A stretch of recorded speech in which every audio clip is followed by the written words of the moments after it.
అన్నయ్య నీకే అపకారం చేశాడు? అప్పుడు నాకు కాదు, మా సర్దార్కి. ఎవరు మీ సర్దార్? సంగ్రామ్ సింగ్.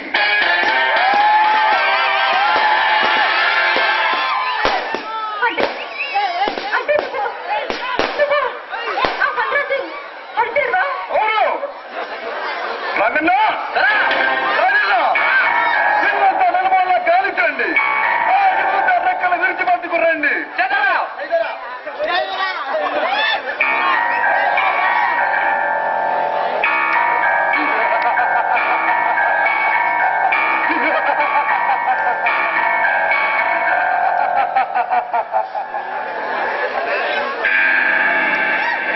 ఏమిటి బెదిరం లేని పిల్ల సూపు సరిగ్గా ఉందా? వికసించిన మల్లెమ్మక్క, నీ పేరు?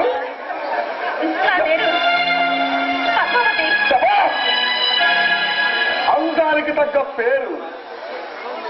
పద్మంలో వికసించి సయ్యాటికి సవాలు చేస్తుంది నీ నగుమోము.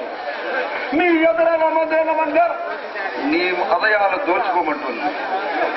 నా ప్రతిరూపాన్ని నీ రెప్పల చోట దాచుకోమంటున్నాయి నీ అరకన్నులు. నన్నది వింటి సరాలే నా పిల్లల్లో గుచ్చుకుంటున్నాయి నీ కనుబొమ్మలు. అందాల జాబిల్లి, నీ అందం వర్ణనాతీతం. కవి కల్పనకు గాయకుల అద్భుత రాగానికి అందరి నీ అందం ఎవరు? చెప్పాను కదా నా పేరు పద్మావతి అని. నేను విన్నారుగా నీ పేరు పద్మావతి అని. ఇక్కడ ఎందుకున్నావు? నేను చెల్లెల్ని. నా అగర్భత్రికి వేసే చెల్లెలువా నువ్వు?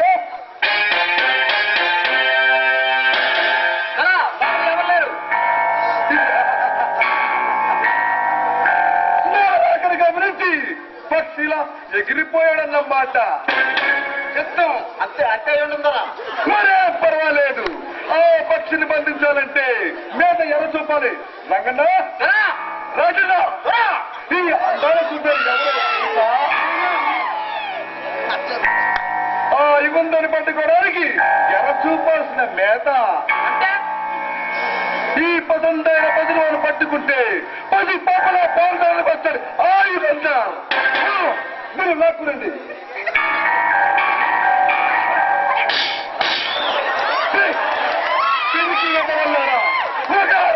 పని వదిలేస్తారా?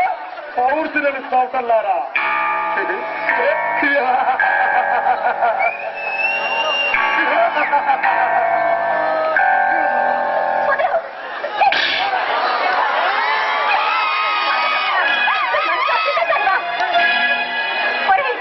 ఎర్రచక్కలకి ఎంతమంది బలైపోయారు. సృష్టించిన ఈ వాతావరణంలో ఈ ప్రకృతి మాత నడికి నాశనం అయిపోతుంది. మీరు మనుషులు కాదు, నిజంగా రాక్షసులే. ఇంతమంది సంపదని నువ్వు దోచుకుంటున్నావే. వారు అసలతోనే ఏనాడైనా నువ్వు అర్థం చేసుకున్నావా? అది నువ్వు జరిగితే నువ్వేం చేస్తావు?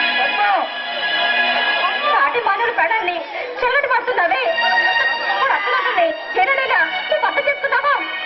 అదే నువ్వు అడగలిగి నువ్వేం చేస్తావు? తోపుట్టులాంటి నువ్వు ఆడదాని మానాన్ని నువ్వు దోచుకుంటున్నావే.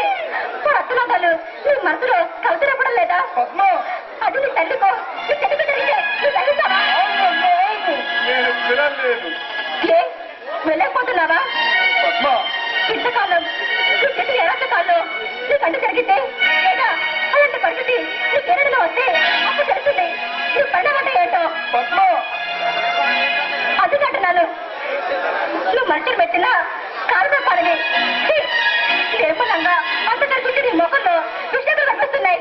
ఇవి రాగాలి.